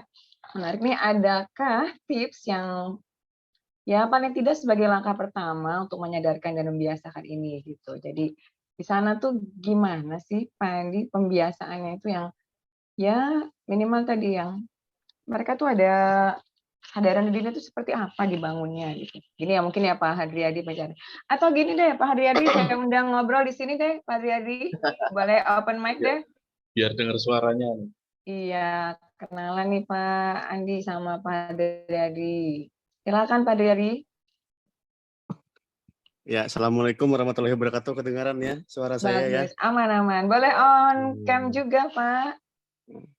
Kalau saya Kalau on cam bisa. kayaknya nggak mungkin deh Bu. Oke, siap-siap. Nggak apa-apa. Yang penting suara nyaman. Silakan Pak Iya, Driadi. oke. Terima kasih atas kesempatannya. Salam kenal Pak Andi dari Jogja ini ya. Halo. Pak Andi. Iya. Salam kenal. Iya. Silakan Mbak. Iya. Apa kabar Jogja Pak Andi? Alhamdulillah, ini baru hujan ini sekarang. Oh iya, alhamdulillah. Baru hujan. Iya. Ya, karena Sabtu kemarin sempat ramai sih ya Jogja. Karena Pak Jokowi punya kerja. Ke sana nggak Pak Andi? Undangan nggak? Undangan nggak? Enggak. Iya. Udah titip salam aja sih sama Pas Pampres. Oke. Oh, Asik. Oke. silakan Ini sebenarnya Pak Driadi. ya, terima kasih sekali lagi. Sebenarnya menarik ini saya melihat yang tadi itu belajar tanpa guru itu. Jadi yang saya temui gini loh Pak Andi, di tempat tinggal dan tempat tugas saya lebih tepatnya itu entah kenapa ya mungkin memang dari seperti yang dibahas tadi dari lingkungan atau dari pengaruh yang guru-gurunya sendiri mungkin kayaknya anak-anak itu kalau mau belajar itu sangat tergantung kepada gurunya begitu. Jadi apa yang diterima dari guru itulah yang mereka yang mereka anggap sebagai, saya menyebutnya sama-sama menyebutnya sebagai dogma begitu ya. Jadi mereka itu seakan-akan tidak bisa belajar kalau tidak ada gurunya. Nah, jadi ini tadi topiknya bukan cukup menarik, sangat menarik buat saya. Bagaimana sih caranya untuk membangun kesadaran kepada anak-anak bahwa sebenarnya mereka perlu guru, it's okay, memang betul itu, dan guru tidak mungkin bisa dihilangkan dari dari proses belajar mengajar, tetapi sebenarnya mereka bisa kok mendapatkan pembelajaran dari bahan yang ada di tempat lain begitu loh, selain daripada guru yang di sekolah. Nah, kira-kira langkah-langkahnya tuh gimana ya, Pak Andi? Mohon bisa di-share di sini supaya nanti semoga bisa saya praktekkan di tempat saya begitu. Nah, begitu aja deh. Nah, itu dulu dari saya. Terima kasih. Ayo Pak Andi bongkar-bongkar. Oke. Makasih Pak Driadi. Silakan Pak Pak Andi. Driadi ini di mana Pak? Ini di mana Pak? Di daerah. Saya di Kabupaten Tanah Laut juga Pak, di Kecamatan Kurau. Oh, oke. Ya, Pak Andi, for your information, Yes. Kurau itu sekitar kalau dari Bati-Bati itu ada 30 kilo lah ya. 30 kilo. 30 Ya. kilo ke Ya, setengah arah jam. Ke arah Batu Licin ya? Ke arah Pantai Takisung, Pak. Batu Pantai Licin. Takisung. Arah Takisung. Ya. Arah Takisung ya. Oke. Ya, jadi ingat Takisung ya. Kita pernah mantai waktu itu. Wah. Kita kan dulu kerja di situ. Gitu. Ya. Oke. Silakan, Pak. Nah, Pak Driadi, ini sangat menarik ya, karena bagaimanapun teman-teman ini wajib tahu bahwa bagaimanapun untuk menciptakan kondisi itu, menyediakan, bagaimana mempersiapkan itu adalah bagaimana kita bisa membangun ekosistem dulu. Itu bangun ekosistemnya. Ekosistem belajarnya seperti apa. Terus kemudian pendukung yang lain itu bukan hanya ini ya, bukan hanya guru sendiri ya. Mungkin mereka ada kebosanan juga. Lo lagi kalau melihat gurunya gitu ya. Nah, bisa dengan melibatkan orang tua. Ya, seperti sekolahnya Pak Mujib itu luar biasa, itu sudah kerjasama kolaborasi dengan orang tua siswa, terus kemudian ada lagi yang itu tadi membuat gula merah dan sebagainya. Dan sebenarnya di sana itu kan kaya sekali ya, Sumber daya alamnya, Mas. Ya, kalau kita bilang itu kan tambang itu ada di Kalsel. Ya. kenapa yang punya itu orang Jakarta gitu ya, kecuali punya Haji Isam dan ini ya Haji Jai gitu ya. Nah itu kenapa gitu ya. Nah sebenarnya karena yang kita perlukan itu adalah bagaimana kita membangun ekosistem itu, kemudian mencoba mengenalkan sumber-sumber belajar yang ada, yang potensial, lalu mengenalkan narasumber. Ya, memang guru memang tidak tergantikan di sini, tetapi guru bisa berperan menjadi fasilitator untuk menghasilkan atau memberikan pengetahuan yang lebih tepat. Kita mencarikan sumber belajar atau kita membukakan wawasan untuk menggali bersama, melibatkan mereka, melibatkan anak-anak ya untuk berpikir. Nah ini kira-kira kalau kamu mau belajar tentang industri karet, kamu harus belajar ke siapa ya? Belum tentu gurunya punya pengetahuan yang tepat untuk itu gitu ya. Tetapi dengan adanya relasi, mungkin ada orang tuanya si anak, oh orang tuanya si ini, nah kira-kira bisa nggak kita belajar? Nah maka dengan pelibatan ya, dengan melibatkan mereka untuk berpikir, untuk sumbang saran ya terhadap perencanaan ya. Nah itu ya insya Allah dengan lambat laun mereka akan ini ketertarikannya terhadap swabelajar ini akan muncul ya. Nah, jadi memunculkan gini, kalau di kami itu di awal semester ini kami melakukan menyusun perencanaan bersama. Jadi kira-kira ini nanti hari Senin kita mau ngapain, kegiatannya mau diisi apa, hari Selasa apa, Rabu apa, Kamis apa, terus kemudian nanti mau belajarnya di sekolah terus atau kita outing kelas ya. Terus kemudian sebulan sekali itu ada yang namanya home visit. Home visit itu anak-anak ya belajar di rumah teman. Nah nanti yang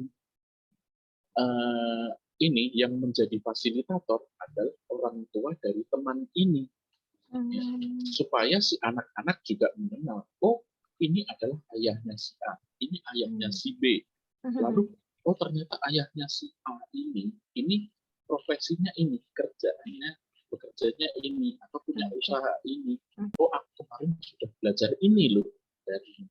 Nah nanti bisa jadi ke depan ketika mereka akan menyusun rencana riset, oh aku mau ini mau riset tentang ini. Nah terus siapa kira-kira narasumbernya? Narasumbernya bapaknya si A. Oke. Narasumbernya bapaknya si A. Dia sudah punya pegangan atau dia sudah punya pilihan gitu. Dia sudah bisa menentukan, oh itu ayahnya si A bisa aku jadikan narasumber begitu.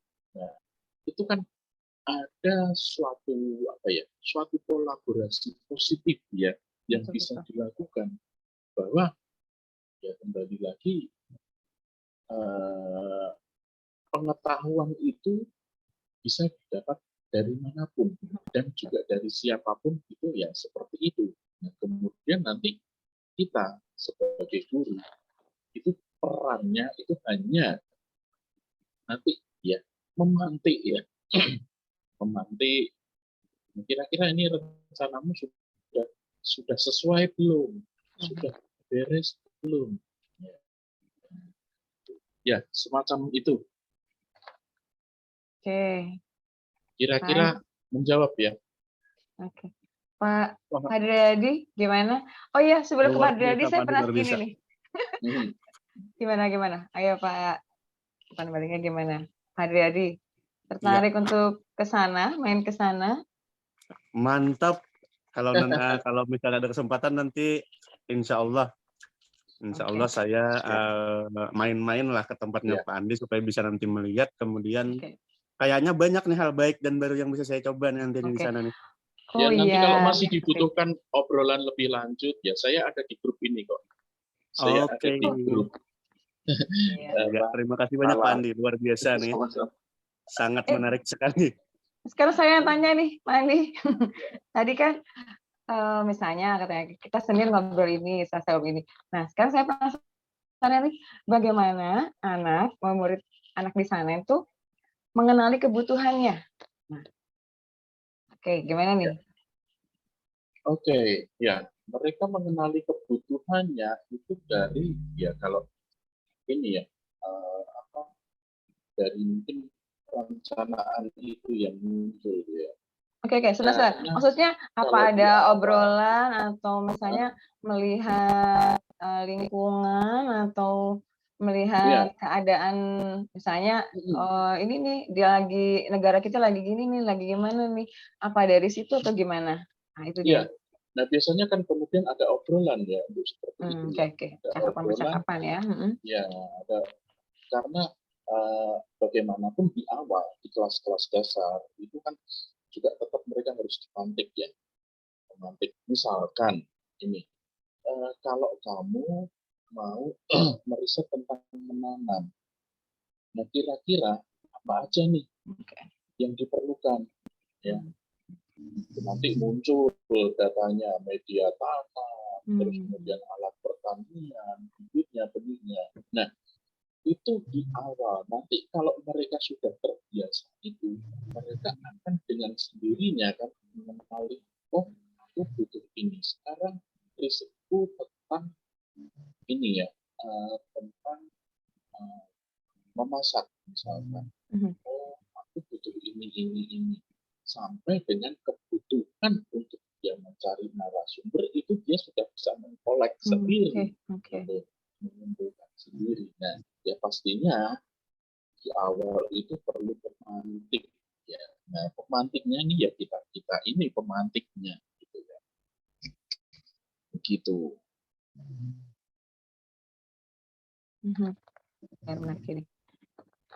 Oke, jadi anak itu dibangun ya kebutuhannya itu berdasarkan apa yang mereka rasakan, apa yang mereka perlukan, seperti itu ya Pak Andi ya. Iya, betul. Kalau beda sekali ya memang dengan sekolah apa?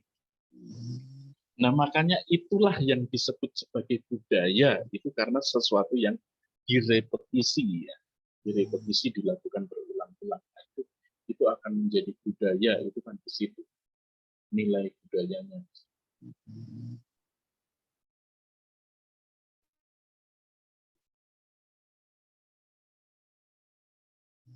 Gak bisa nangkepis.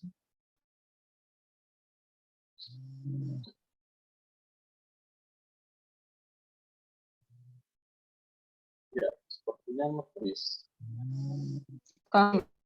Begitu ya. Jadi kalau sekolah kami kan anak-anak harus ini nih. Ya. Oke. Sebentar saya yang terlempar, maaf ya. Kalau terlempar sih nggak apa-apa, asal jangan dicampakkan gitu ya.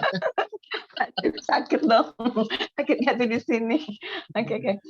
Baik, sangat menarik ini obrolan kita. Jadi dari disiplin, jadi terbayang ya bagaimana disiplin positif di sekolah Sanggar Anak Alam ini terbangun gitu Mas ya, dari kesadaran mereka sendiri yang digali oleh para fasilitator gitu. Jadi mereka tahu gitu gimana apa kebutuhan mereka dan bagaimana memposisikan diri mereka harus seperti apa begitu. Dan ya tadi 3 pilar besarnya itu jaga diri, jaga teman, jaga lingkungan, itu ya. Iya, betul. Oke, sama saya diadopsi nanti. Oke, saya mengundang nih teman-teman yang lain untuk boleh open mic, boleh di kolom chat. Yang penasaran dengan sekolah alam boleh ngulik lebih nanti dengan Pak Andi, boleh japri juga ya Pak Andi ya. Iya, silahkan Silahkan. terbuka. Oke, saya muda ini apa masih bersama ya Pak Sada masih bersama kita di sini.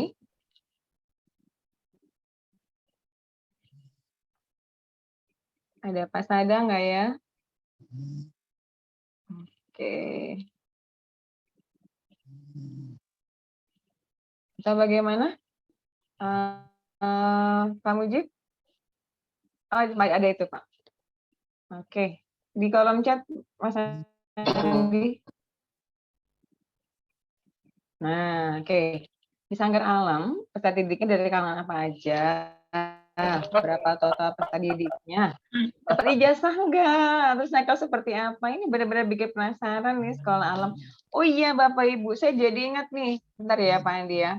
Waktu elaborasi pemahaman guru penggerak itu oleh Pak, saya lupa nama beliau. Jadi sekolah alam ini disebut gitu. Jadi sekolah alam ini yang benar-benar menerapkan gitu ya pemikiran Ki Hajar Dewantara gitu. Jadi disebut beliau nih Pak Andi sekolah Pak Andi. Wah ini sekolah Pak Andi nih.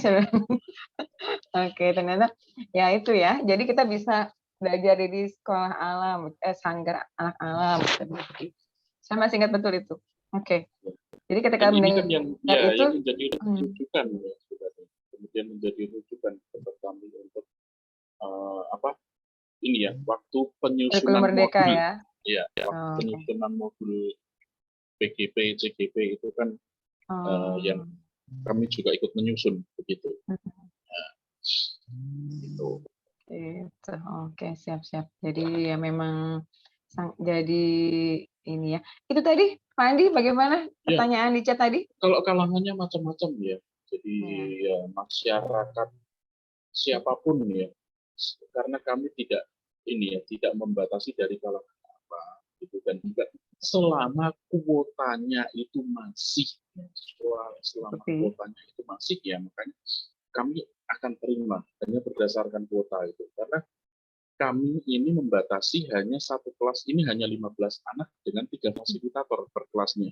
15 anak, 3 fasilitator. Oke. Iya, supaya pendampingannya itu lebih maksimal, lebih personal gitu ya pendampingannya. Nah, kemudian ya itu tadi kalau total ya sekitar 150-an ya dari mulai kelompok bermain sampai dengan SMA. Oh, kelompok bermain. Ya. Sampai dengan SMA, nah kemudian, ijazah ini menjadi sebuah pilihan. Jadi artinya gini, kami kembalikan kepada orang tua. Apakah anak ini menginginkan untuk mendapat ijazah? Oh, tidak, karena gini, gambarannya di sekolah kami itu yang antara yang kita bilang reguler dan juga special needs itu ya kurang lebih 50-50 begitu ya. Oke. Namun kami tidak di awal kami tidak menerapkan persyaratan tertentu ya. Hanya selama kuotanya masih kami akan terima. Ya. Nah, kemudian gini, ya kembali lagi jasa itu menjadi pilihan. Tidak pun juga tidak apa-apa. Kalau iya, nah maka kami juga akan memfasilitasi untuk ke sana. Kami memfasilitasi dengan apa yang namanya riset soal artinya.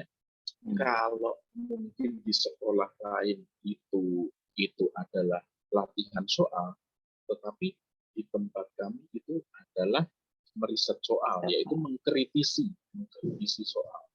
Jadi ini yang saya lakukan. Saya ini ya, karena setiap tahun itu di rolling ya, kami di rolling tidak harus selalu bisa kami turun ke SD, bisa ke SMA, bisa ke SMP. Tapi untuk tahun ini saya tidak mendampingi anak-anak lagi, saya mendampingi para fasilitator untuk belajar gitu.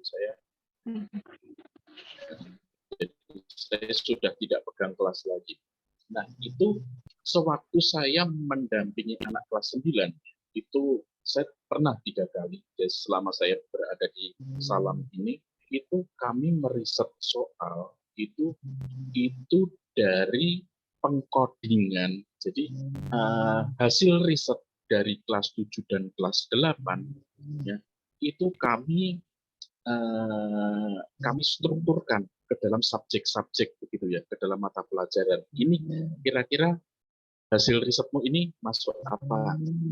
Ini apa? Ini masuk ilmu hitung, ini masuk ilmu sosial, ilmu alam. Nah, setelah itu terkumpul semua, ya, terus kemudian ya habis itu baru kita meriset tentang soal. Nah, soalnya itu kita lihat dari 2 tahun sebelumnya juga. Ini soal pertama ngomongin tentang apa?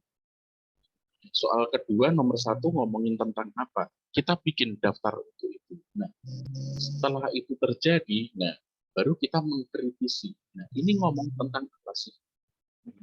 Kira-kira dengan kata-kata yang seperti ini, apa yang kamu pikirkan? Itu meriset soal itu kami lakukan di kelas 9 semester 2. Ya. Jadi kami tidak ada latihan soal, tidak ada drilling soal, ya, tidak ada drilling soal. Tetapi kalau hanya sekedar untuk lolos, ya, hanya untuk lolos batas minimal untuk mendapatkan ijazah, itu sudah masuk, ya, sudah masuk prasyarat dan lolos, gitu. Ya, sudah masuk prasyarat dan lolos. Maka apa yang dapat saya tarik benang merah dari situ? Maka bahwa kalau hanya untuk menghadapi ujian semacam itu, kita itu nggak perlu persiapan istilahnya terlalu panjang yang harus ini ya, harus berlatih dan berlatih secara ngedrill tadi ya, drill soal tadi. Ngedrill tadi, iya. Karena apa? Ternyata dengan seperti itu banyak hal-hal lain ya, hal-hal yang lain yang menarik yang bisa dipelajari begitu di dalam kurun waktu itu. Nah, kami itu tidak ada yang namanya istilah tinggal kelas. Karena kami menyadari keberagaman itu, bahwa masing-masing anak itu memiliki potensi, masing-masing anak itu memiliki kekhasan tersendiri, ya, bahwa masing-masing anak itu memiliki tujuan ke depan sendiri. Nah, itu yang kami lakukan begitu. Ya. Nah, itu kira-kira yang bisa saya bagikan, ya. Oke, makasih Pak Andi. Karena gini, saya juga penasaran nih jadinya, kalau mau kuliah gitu, apa mereka harus ikut paket atau gimana? Iya, karena kami ya ini sebagai hanya sebagai bentuk komunikasi kami dengan pemerintah, yaitu kami berada di bawah PKBM begitu ya, Pusat Kegiatan Belajar Masyarakat. Oh gitu. Iya, betul. Nah, gitu jadi ada ininya ya. Iya. Ada pembinanya di situ. Oke, mungkin sudah menjawab pertanyaan Pak Edi tadi ya, Pak Edi ya. Kalau bisa buka di sini kurikulum dari Sanggar Spesial. Sudah buka di sini Pak Andi. Pindah ke Karso. Iya, ya. Kalau ngomongin kurikulum ya, karena gini, apa ya, mungkin ini bisa kami terapkan di sini dan ya hasilnya seperti ini. Tetapi hal ini kalau mungkin diterapkan di tempat lain itu kadang ya ada kurang dan lebihnya ya, karena di masing-masing daerah itu kan memiliki kebutuhan sendiri, memiliki potensi sendiri. Yang jelas ya, menghadirkan ruang-ruang belajar dan metode-metode belajar yang apa yang ini ya yang istilahnya membangun perspektif atau bisa memperluas dimensi belajar itu dari sisi manapun, ya itu saya kira bisa diterapkan di mana aja gitu. Jadi kalau mau dibuka ya ayo Pak, saya dukung.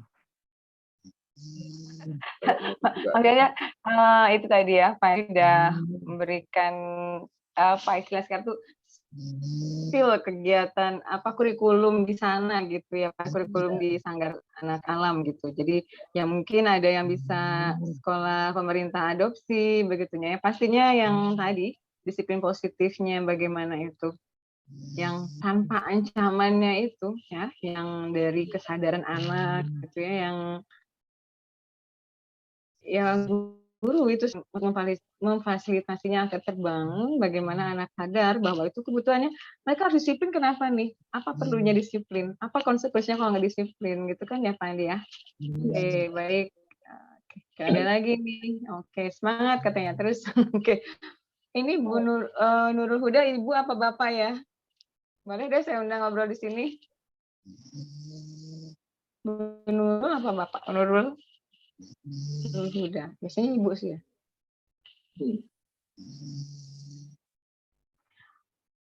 Oke, gimana Pak Mujib? Apa obrolan kita? Oke. Ini Pak Edi gimana?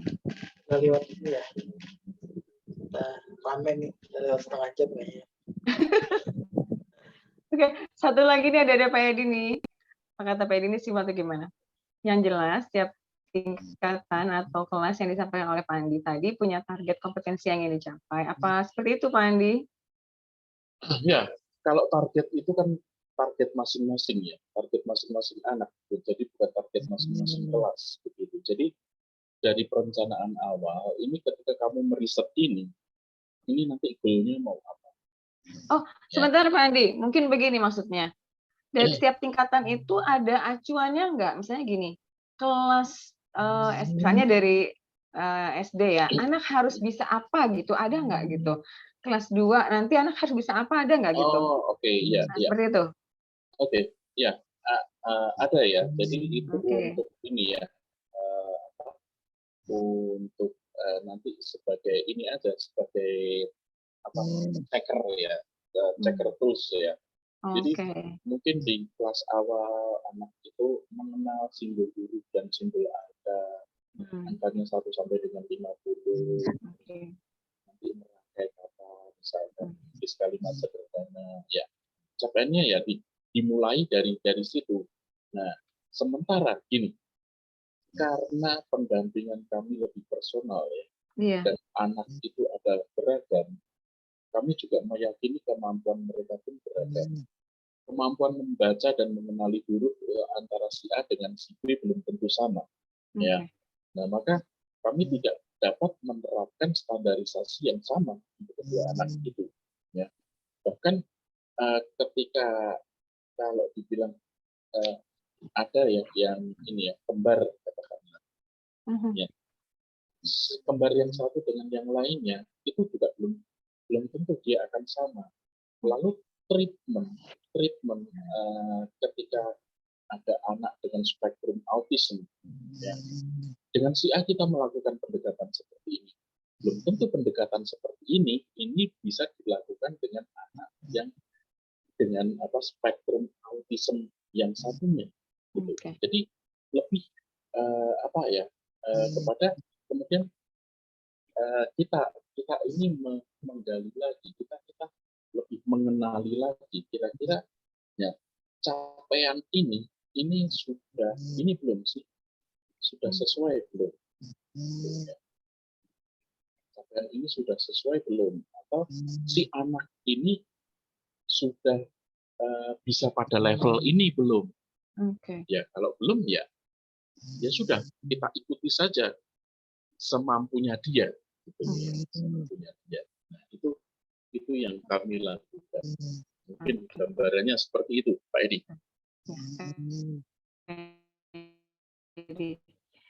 Ya, semakin diulik ini semakin ini ya. Naik lagi. akhir ini di Sanggar Alam sekolahnya gratis atau ada SPP atau gimana? Ya, Spill dikit lagi Pak Andi. oke, ya, ya kami ya tentunya ada SPP ya, ada SPP karena ini apa tidak dikelola oleh pemerintah dan kami tidak mendapat subsidi dari siapapun gitu ya. Kami ada SPP dan SPP-nya itu juga bergulir untuk kebutuhan anak-anak sendiri, kebutuhan untuk riset, terus kemudian kegiatan-kegiatan dan kami fasilitator itu dari mulai tahun berapa sampai dengan saat ini berapa lama jenjang kami berada di situ, kami masih berstatus sebagai volunteer ya. Jadi sifatnya volunteer sebenarnya, bukan karyawan tetap, karyawan yayasan atau ini atau pegawai sekolah gitu ya. Jadi PTP kami gitu ya. ya kami sebagai volunteer begitu. Oke, gimana nih? Semakin tertarik untuk main ke Sanggar Anak Alam ya, Pak Edi dan teman-teman. Pak Mujib mungkin udah main ke sana ya, Pak Mujib ya? Belum Belum. sempat. Kemarin pas di Solo pengen diajak Pak Andi, tapi kayaknya Pak Andi sibuk kemarin. So sibuk tuh. So sibuk ya. So sibuk. Orang saya jadi Jogja nggak diajak main ke sana kok Pak Mujib. HP mah Pak Andi. Oke, gimana? Jadi itu ya semakin apa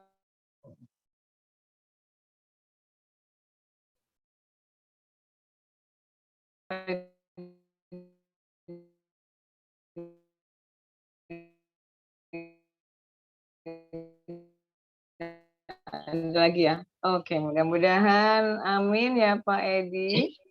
Makasih balik Pak. Hari Sabtu libur. Iya. Di Iya. Sanggar Alam. Oke. Ya, Sabtu Minggu itu Sabtu Minggu keluarga. Oke, berarti kita nggak bisa main ke sana. Iya.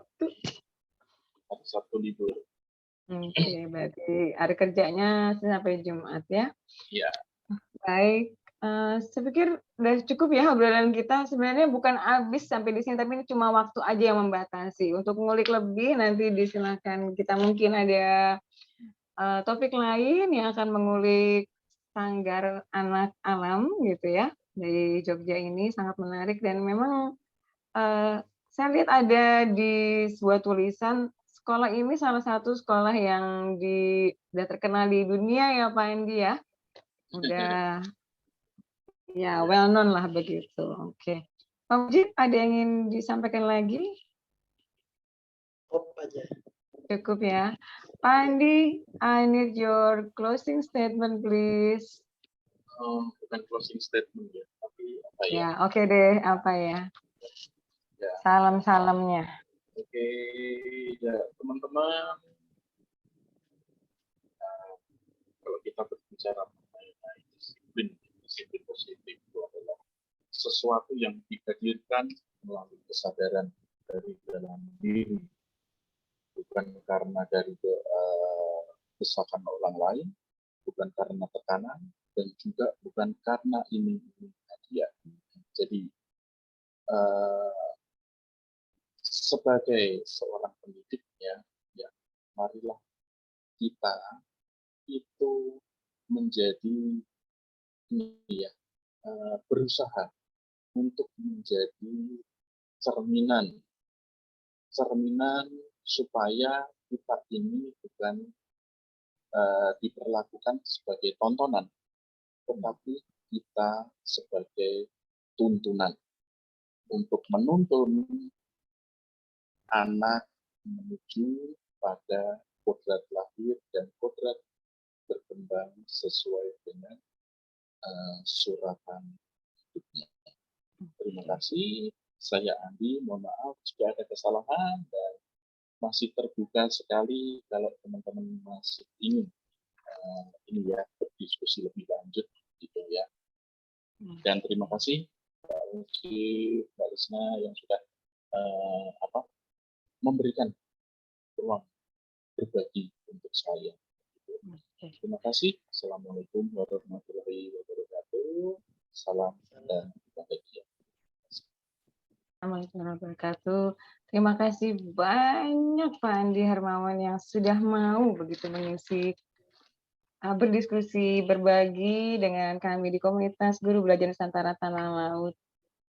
Ya, sekali lagi kami kapan-kapan mengundang Pak Andi gitu untuk ke sini ke KGBN lagi, bahkan ke Tanah Laut. Pak Andi silahkan. Iya. Oke, Semoga tidak Tanah lupa Laut. jalan. Iya, itu Oke. makan sop buntut itu yang di Yang di Pulau Sari ya. Pulau. Oke. Baik, terima kasih teman-teman semua. Saya dari KGBN Tanah Laut. Pak Mujib, terima kasih banyak. Saya mohon maaf jika ada kata-kata yang tidak berkenan di hati Bapak Ibu. Kita jumpa lagi 2 minggu akan datang. Saya akhiri, wassalamualaikum warahmatullahi wabarakatuh. Foto bersama Pak Mujib. Ya boleh, teman-teman boleh on cam ya, Silakan kita open foto mic. bersama. Oke.